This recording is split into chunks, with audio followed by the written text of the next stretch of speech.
Hola, ¿cómo están ustedes? Nosotros desde Comarca Sí, en un nuevo programa de Pensándonos a nosotros mismos, tenemos el agrado de ofrecerles la posibilidad de que conozcan y escuchen al arquitecto Norberto Iglesias. El arquitecto Iglesias es un académico, es un gestor y ejecutor de políticas municipales, es director del Instituto de Estudios Urbanos del Colegio de Arquitectos de la Provincia de Buenos Aires y además integra la Fundación Metropolitana. La primera interés que hemos tenido en presentarles al arquitecto Iglesias radica en fundamentalmente un tema que ha dominado, digamos, últimamente el escenario, un trágico escenario, digamos, de la vida cotidiana de capitalinos y de bonaerenses, que son las inundaciones.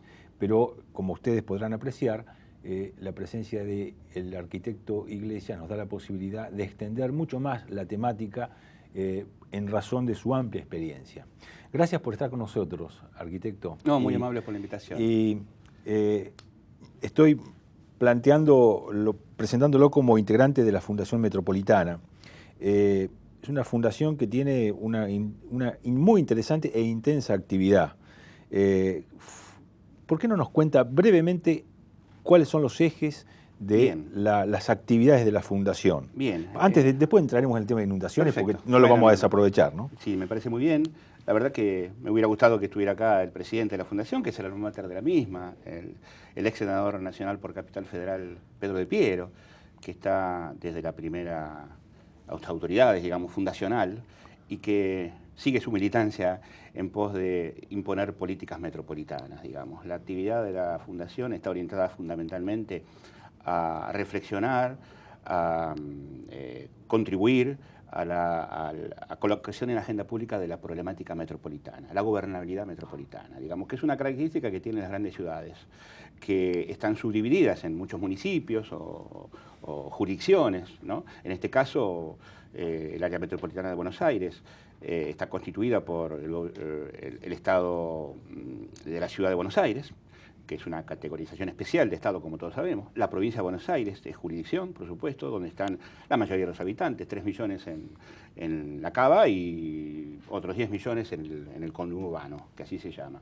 Pero a su vez el conurbano tiene autoridades locales, más de 20, digamos, 25 seguro, en el primer cordón y segundo, que cada uno implementa políticas que algunas de las cuales deberían ser coordinadas, digamos. El transporte y la basura son temas que atraviesan, digamos, no solo el ambiente, sino la economía, la sociedad, y no pueden administrarse acabadamente si no hay una política común para todas las jurisdicciones y para todo el territorio, de esto se habla.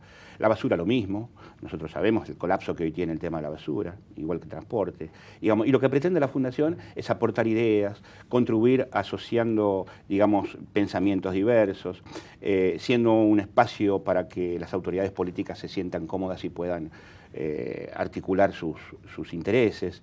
Y bueno, viene haciendo ese trabajo desde hace más de 10 años.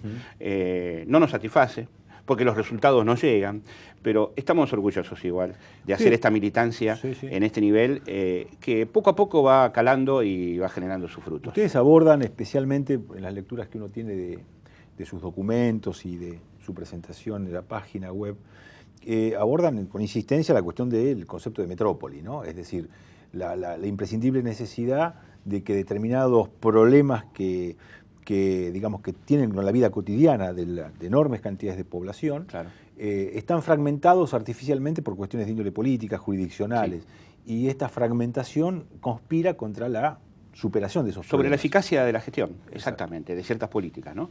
Hay algunas que, bueno, pueden ser administradas cabalmente por cada municipio, pero hay otras que atraviesan y deberían ser parte de una política común. Ahora, este no es un problema propio de Buenos Aires, es un problema que atraviesa también las grandes ciudades del mundo. México, Sao Paulo, Barcelona, un país desarrollado.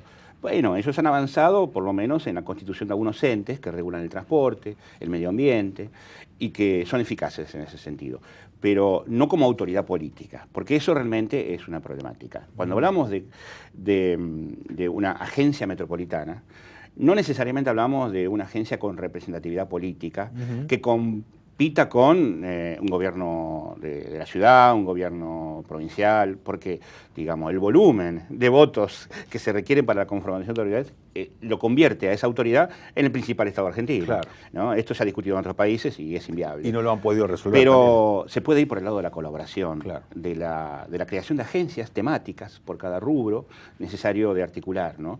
Y nosotros estamos batallando mucho, además de trabajar en transporte, hemos hecho experiencias de contribución a los municipios.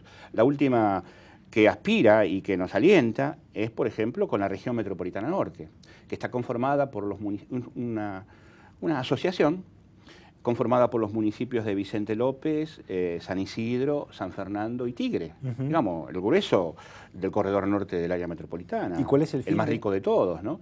Ellos ya hace muchos años, los gobiernos locales han firmado un acuerdo de contribución y colaboración. Qué bueno. ¿Y lo hacen efectivo? La eficacia de ese acuerdo tuvo que ver con los alineamientos políticos también muchas veces, ¿no? Pero en el último tiempo, desde las últimas elecciones de esta parte, hay mucha empatía y se están reuniendo una vez por mes los intendentes de esos municipios para conversar temas comunes, como por ejemplo los impuestos provinciales, como algunas políticas públicas que los afectan a todos igual. Bueno, y ellos han decidido aportar a las ideas del transporte metropolitano, han solicitado a la Fundación que elabore un concurso de ideas-proyectos para resolver el transporte del área metropolitana norte. Y hemos hecho una convocatoria exitosa, donde más de 100 profesionales de todas las disciplinas han contribuido con sus ideas.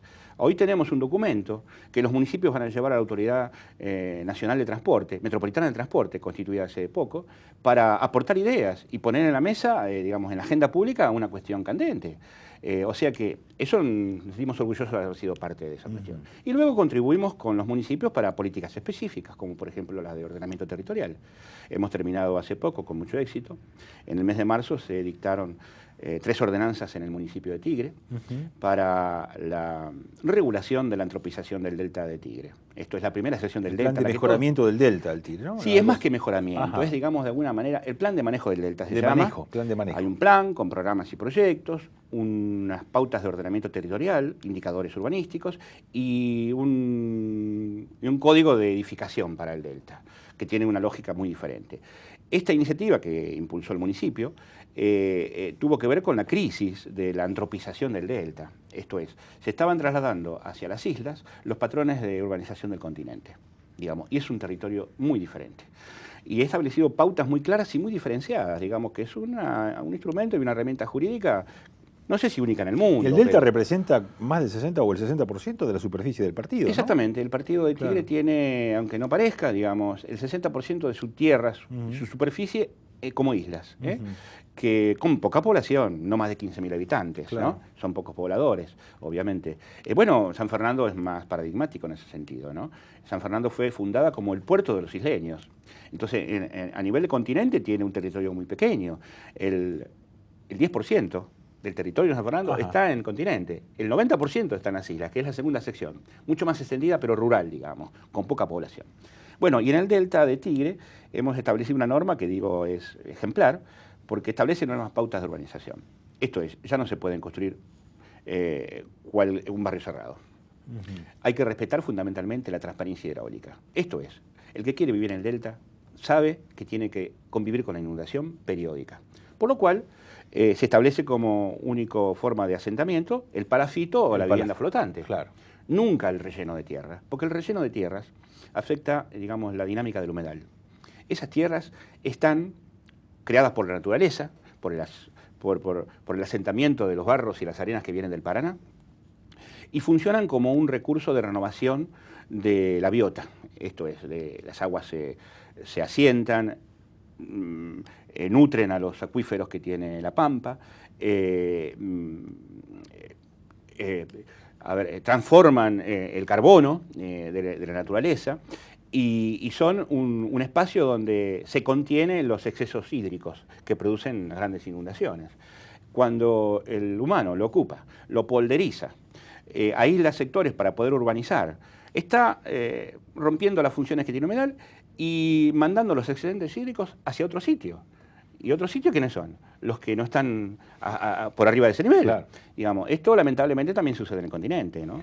Nordelta es un ejemplo de eso. Nordelta, sí. Pero bueno, el plan que hicimos es el plan para el Delta, ¿no? Parece, ¿no? En el Tigre hay como una dicotomía. Una dicotomía, bueno, ¿no? Exactamente. Pero afortunadamente las autoridades han decidido tomar el toro por las astas y por lo menos atacar el tema que tenía menos afectación todavía. Apenas 2 barrios cerrados había. Claro. Pero el año pasado la justicia paralizó un barrio que se estaba constituyendo en el Delta, de muchas hectáreas, con un polder de 6 metros de altura. Y con una debilidad, el proyecto, el llamado Nordelta 2. No, ese proyecto es Colony Park. Colony Park. Sí, tuvo bastante repercusión en los vecinos y el municipio terminaron por acabar con la justicia. Y la justicia. La justicia fundamentalmente tomó la decisión de volver al estado anterior los terrenos. No tenían un solo permiso, estaban en absoluta ilegalidad. Todavía también los vecinos también de Tigre están reclamando una fuerte decisión política del municipio por el tema de la circulación troncal dentro de Nordelta, ¿no? Es otra discusión que hay, ¿no? Es otra discusión, sí, claro. Sí, que tienen que ver con digamos, los servicios urbanos que una urbanización tan grande no tenía previstos. El transporte, por ejemplo. Estaba todo pensado para el transporte individual. Y ahora los propios vecinos que viven dentro están reclamando transporte público, porque se hace muy oneroso y complicado en una ciudad como esta que ya no resiste más coches individuales, ¿no? Y no está previsto. Bueno, eso es lo que sucede y tiene que ver con las plusvalías, algo que hablábamos antes, digamos, ¿no? Aquí hay una lógica del mercado que urbaniza la tierra, capta las plusvalías fenomenales que produce esa urbanización, pero no se hace cargo de las infraestructuras y los costos que va a tener. Se los deja al municipio, esos costos. Arquitecto, seguramente la gente que nos está mirando querrá escuchar algo con respecto al tema que ha dominado el escenario, el tema de las inundaciones. Sí. Digamos, tanto desde la Fundación Metropolitana, de otras esferas, digamos, de la arquitectura, la ingeniería, la hidráulica, plantean que, bueno, tenemos que aceptar que vivimos en zonas inundables. Exactamente. Es como que aceptar eso, pero eso, digamos, ¿cómo pareciera una visión pesimista o cuál sería la trascendencia de la aceptación de que estamos en una zona inundable y qué se puede hacer de aquí en más? Bueno, hay muchas maneras de enfocar y abordar el tema. Yo no quisiera abundar en lo que ya se ha dicho bastante, de manera compleja, porque yo he comprobado que el oyente, el que trata de acercarse a la cuestión y escucha a un urbanista que explica estas cuestiones, la verdad que a veces se le pierde la paciencia, porque es un tema que tiene un recorrido histórico y tiene muchas variables. La ambiental es una de ellas, la climática es otra, se habla de cambio climático también. Todo parte de cómo el ser humano, el Estado que organizó el territorio, urbanizó este territorio, ¿no?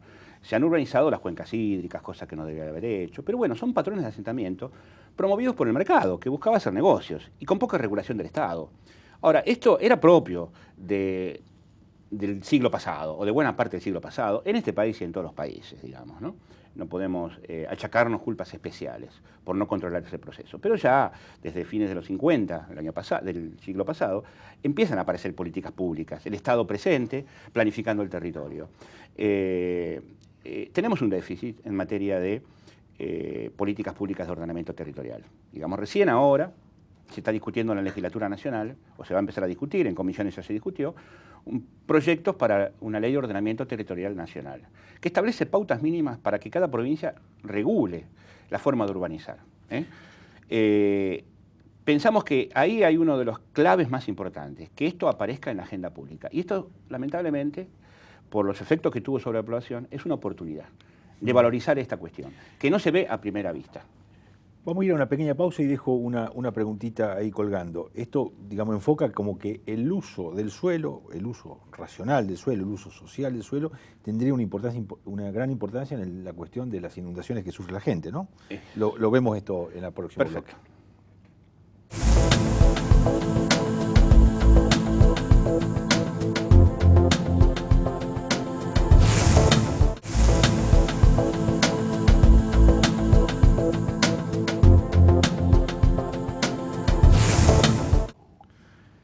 Bueno, seguimos con el arquitecto Norberto Iglesias y estábamos preguntándole, arquitecto, con respecto a la trascendencia del uso del suelo en lo referente a por qué estas zonas inundables están siendo hoy situaciones de catástrofe, ¿no? Exactamente, ese es la clave de tímpano de todo el problema, ¿no? Cómo se ocupó el territorio y cómo debería regularse. Claro que ahora vamos a operar sobre un territorio que está ocupado. Claro. Digamos, ya no es posible liberar todas las cuencas de los hídricas. El arroyo Maldonado en Capital Federal. Digamos, eso debería haber sido como la Cañada en Córdoba. Claro. Un curso abierto a la vista, que además permite ver la contaminación, porque también eso, canalizar los arroyos es una forma de esconder abajo la alfombra los problemas que tiene la sociedad, ¿no?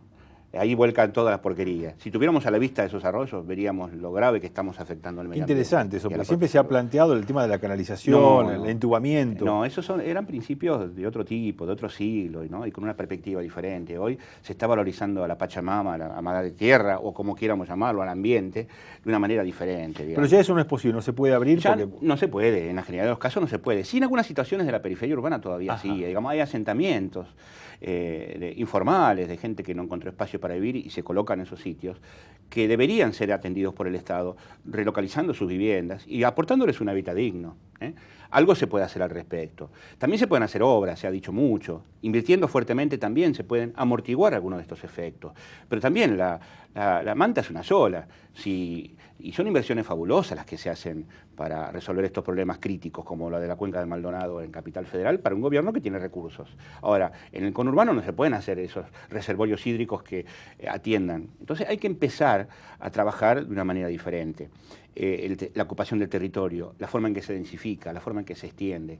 Tenemos una ciudad un poco ineficiente en ese sentido, digamos. Por un lado, una excesiva concentración de torres en algunos puntos, ¿no? No solo del centro de la ciudad de Buenos Aires, sino también en algunas localidades del primer cordón del conurbano. Una densificación alevosa, ¿no? Que colapsa los servicios públicos, que atenta contra estilos de vida. Y por otro lado, la extensión de la ciudad como una mancha urbana, que va avanzando sobre el territorio rural o sobre las cuencas hídricas, de una manera despiadada, porque por otra parte es un cargo que asume la sociedad para repararlo a futuro, con costos muy altos, porque vender un lote para el desarrollador era fácil. Compraba tierra rural a 2 pesos, fraccionaba con un agrimensor y la vendía a 10 pesos. Y se olvidaba del problema, pero ¿qué ponía? Nos ponía una familia en el terreno que empezaba a demandar agua, cloaca, transporte, pavimento, gas y todo el sinnúmero, atención de salud, educación, y todo eso se hacía cargo del Estado. Ahí aparece la primera visualización de lo que es la plusvalía urbana, digamos. No puede ser que se opere de esa manera tan despiadada. ¿Qué es la plusvalía urbana? Bueno, es un concepto muy interesante que está en algunos de los proyectos de uso, ¿no? Son aquellos beneficios adicionales o rentas extraordinarias que se obtienen con una operación de conversión de suelo rural a suelo urbano, digamos. Cambia mucho el valor, porque el suelo rural se lo llama así porque no tiene aptitud para la edificación o para el asentamiento urbano. En cambio, el urbano sí, porque tiene aplicación de indicadores, normas, que las da el municipio, en función de una ley provincial. En la provincia de Buenos Aires está la 8912, dictada en el año 78. Para establecer patrones de asentamiento. Aunque ya en el año 1913 había una ley de creación de pueblos, que establecía las ochavas de 4 metros, las calles de 15, el lote con 866 mínimo. Esas eran pautas de la ley de 1913. El 8912 estableció pautas un poco más modernas, más lógicas desde el punto de vista ambiental y de ocupación, pero que contradictoriamente limitaron la oferta de suelo para los sectores populares. Porque, digamos, en aquella situación, por eso yo también digo, esto es contradictorio, ¿no? Hay cosas que resuelven algunos problemas, pero complican otros. La década del 50, del 60, la expansión del conurbano, con aquellas barriadas populares, de personas que con un sueldo podían comprar un lote en cuotas, se asentaban, construían su hábitat con el ahorro, con la autoconstrucción, y a partir de ahí se asociaban en sociedades de fomento, pedían el pavimento, contribuían para hacer una red de gas. Todo ese proceso de urbanización del conurbano fue en alguna medida la posibilidad que tuvo buena parte de los habitantes del área metropolitana para acceder a la vivienda propia. Y con un transporte subsidiado, porque desde el 50 para adelante el transporte siempre estuvo subsidiado. Entonces vivir en Castelar, en otra ciudad del mundo, es carísimo por el transporte. En Buenos Aires se podía sostener. Y eso de alguna manera subsidiaba el hábitat popular. En el año 78, cuando se dicta la ley, y a pesar de que había mucho loteo sin vender, aprobados y sin vender, se cortó esa posibilidad, digamos, porque ya era necesario para urbanizar el suelo aportar el pavimento, la luz, digamos, los servicios básicos, para que la gente no fuera a vivir al terreno pelado. Y eso limitó la oferta de lotes, incrementó su costo, ya un trabajador no podía acceder, las crisis económicas agravaron la situación, entonces obtener hoy un espacio para vivir en una ciudad digno es caro. Y por un lado aparecen los que tienen renta, que pueden localizarse muy bien, aparece oferta de barrios cerrados en la periferia incluso, o las torres en el centro, y los pobres que no tienen espacio, o alquilan o ocupan terrenos. Digamos, la crisis del 90, digamos, fue un agravamiento de esa situación. Por eso tenemos asentamientos localizados en cualquier sitio. Entonces lo que hace falta es resolver el problema del financiamiento urbano y establecer pautas claras. Y el mejor camino es la densificación adecuada. Esto es, tirar redes de servicios y redes de transporte para densidades de menos de 100 habitantes por hectárea es un lujo que no se puede dar a la Argentina. Claro. Entonces necesitamos no extender la ciudad, que después las redes no llegan nunca, sino urbanizar de otra manera, contener en alturas medianas, 2, 4 pisos, sin llegar a esas torres, de una manera armónica, sin densificaciones excesivas para el transporte o los servicios. Ese es un modelo de ciudad. Entonces, una ley debería establecer estas pautas. Y luego cambiar la cultura, ¿no? Hay un anteproyecto o más de un anteproyecto de ley de uso, ¿no? O de planificación. Sí, a nivel nacional hay dos anteproyectos. Dos anteproyectos. Uno elaborado por la Subsecretaría de Planificación Federal para la Inversión Pública y otro elaborado por el Grupo Habitar, que es un grupo de asociaciones y colegios y universidades que ha trabajado durante 2 años en estas temáticas del hábitat popular, promoviendo un proyecto que de alguna manera están siendo, se están vinculando y tal vez termine en uno solo. Esta ley nacional tampoco es la panacea, pero por lo menos empieza estableciendo de que cada provincia tiene que regular su territorio con una ley con esas pautas. La Argentina tiene... ¿Hay provincias que han regulado? Muy poquito. Buenos Aires fue la primera, Provincia en el año de Buenos 78. Aires. Ajá. 1978. Y Mendoza hace 4 años aproximadamente que sacó su ley. Las otras provincias no, ni Córdoba ni Santa Fe, por ejemplo. Bueno, Santa Fe anunció un poquito, porque por otro lado también juegan en esta cuestión de la planificación las normas municipales también, no solamente las provinciales. Por supuesto. Bueno, acá hay... Sí, por eso hay que cambiar la cultura política. Claro. Cambiar la cultura política y la cultura técnica, ¿no? Digamos, tiene que estar en la agenda política y este tema del ordenamiento urbano. Y yo voy a hacer un salto y voy a ir a la política directamente. Uno de los temas, para mí el eje está en esto, en que no hay discusión pública y política sobre los temas de ordenamiento territorial. ¿Pero por qué no la hay? Porque nunca se discute la ciudad. Porque en este país tenemos la desgracia de que se elija el intendente el mismo día que se elige gobernador e presidente. Entonces, cuando elegimos a un intendente de nuestra ciudad, estamos discutiendo las grandes líneas de la economía nacional o los problemas que nos achaca al país en ese momento y nunca hay oportunidad para que cada candidato a intendente diga qué va a hacer con la ciudad, porque no hay espacio para conversar. Digamos, los países donde tienen políticas municipales más activas, recordemos que la trinchera del urbanismo es el municipio. El que ejecuta la ciudad es el municipio, con las pautas de las leyes provinciales, nacionales, con los presupuestos que les acercan a los otros niveles de gobierno, pero es el municipio el que ejecuta y el que tiene que dar el ordenamiento urbano. Es una ley municipal, el Código de Ordenamiento Urbano, el Código de Edificación, el Plan Urbano, son instrumentos que están siendo utilizados desde la ley 8912, pero que todavía no están extendidos. ¿Por qué? Porque no están en la agenda. ¿Y por qué no están en la agenda? Porque las elecciones son el mismo día. En países que tienen mejores políticas, Europa toda, Brasil, Chile, Colombia, los intendentes se eligen a destiempo, un año diferente. Entonces ahí se puede discutir ese día la política de cada ciudad. Nosotros ese día estaríamos discutiendo qué nos propone tal candidato de tal partido para nuestra ciudad y qué nos propone el otro. Hoy los asesores de los políticos, que a veces funcionan como tal, no nos piden ni siquiera un plan, porque no tienen que hablar del tema. Van a ver si se alinean con la política nacional o no, con la política provincial o no, pero nunca van a hablar de la ciudad. Entonces ese es un problema. Yo creo que aquí tiene que haber una reforma política. Comprendo las consecuencias que implica en el armado de una nueva forma, pero si otros países lo hicieron y lo están haciendo bien, yo creo que deberíamos apuntar a eso. Y no es un tema que se discuta, lamentablemente. Y complementariamente a esto, hace falta un fortalecimiento. Claro que si hacemos lo que yo digo, va a haber necesariamente un fortalecimiento, porque ahí los candidatos a intendente que ganen van a tener una valorización mucho más fuerte que la que tienen hoy, que están detrás de colgado de la sábana, claro, o de las polleras de un gobernador o de un presidente. Van a tener más repercusión, ¿no? Van a tener un discurso de ciudad, porque lo van a haber aprendido cuando ganaron la elección, y van a reclamar por lo que necesitan. Digamos, la provincia de Buenos Aires es un caso paradigmático de centralismo provincial. Digamos, los municipios no recaudan 2 tributos que cualquier país civilizado son de competencia municipal. El inmobiliario y la patente automotor. Sí. Lo recauda la provincia y los reparte. Ni siquiera en Córdoba y Santa Fe es así, ¿eh? Allá el municipio es el que liquida el impuesto inmobiliario. En la provincia de Buenos Aires no. Tal vez por su origen histórico, de fortines, ¿no? De delegados del gobernador, y no como conformación de una ciudadanía, como pasó en la Pampa Húmeda en el sur de Santa Fe, donde los colonos se tiraron en el terreno, hicieron su ciudad, financiaron sus obras y por supuesto que reclamaron la autonomía. Los municipios bonaerenses no tienen autonomía. Sí, hay formas o fórmulas de coparticipación Entonces, municipal que pretenden esa debilidad política de los esta municipios cuestión, claro. implica de vuelvo debilidad técnica, debilidad de formulación y debilidad presupuestaria, porque no hay autonomía sin recursos, si no es una declamación. Entonces, ahí hay un problema técnico-político que hay que abordar y que todavía está faltando discutir. En estos anteproyectos de regulación del espacio urbano, ¿está contemplado este concepto que usted planteaba de la captación de la plusvalía? Exactamente, sí, está contemplado como principio. Está contemplado, digamos, hay un avance declamatorio, porque lamentablemente la Constitución Nacional establece que la propiedad es un derecho y poco más. Y en rigor la propiedad es un derecho y un deber.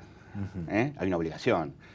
La Constitución del año 49 establecía que la propiedad estaba en función social. Y si bien el propietario tenía el usufructo, estaba limitado para algunas determinadas acciones.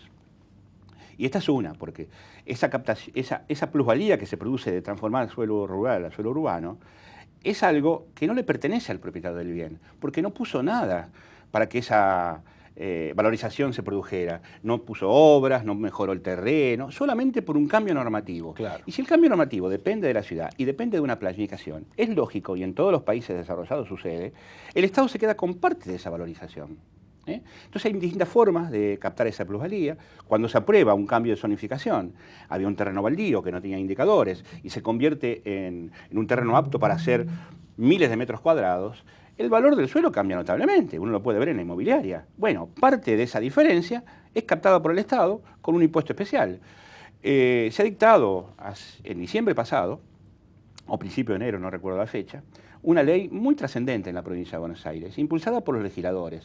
No tanto por el Ejecutivo, sí, pero el Ejecutivo la promulgó, que es la ley de acceso justo al hábitat, promovida también por algunas bancadas afines al gobierno, y el Grupo Habitar, que contribuyó mucho en esto, grupos sociales que apoyaron, en donde se establece claramente esta captación de una manera que fue muy mal difundida por los interesados en que no se aprobara. Que era para grandes operaciones urbanas había un 10% de esa valorización que debería ser tomada por el Estado. Es poco, el 10%. Debería ser más. En otros países es el 35% de esa valorización. Arquitecto, el tema es muy interesante. Muy y las actividades de la Fundación Metropolitana también son. Así que los vamos a volver a invitar y a su presidente para que nos venga a contar algunos de los proyectos en los cuales están interviniendo. ¿Cómo no? Muchas gracias por estar con nosotros. No, al contrario, muy amable de ustedes.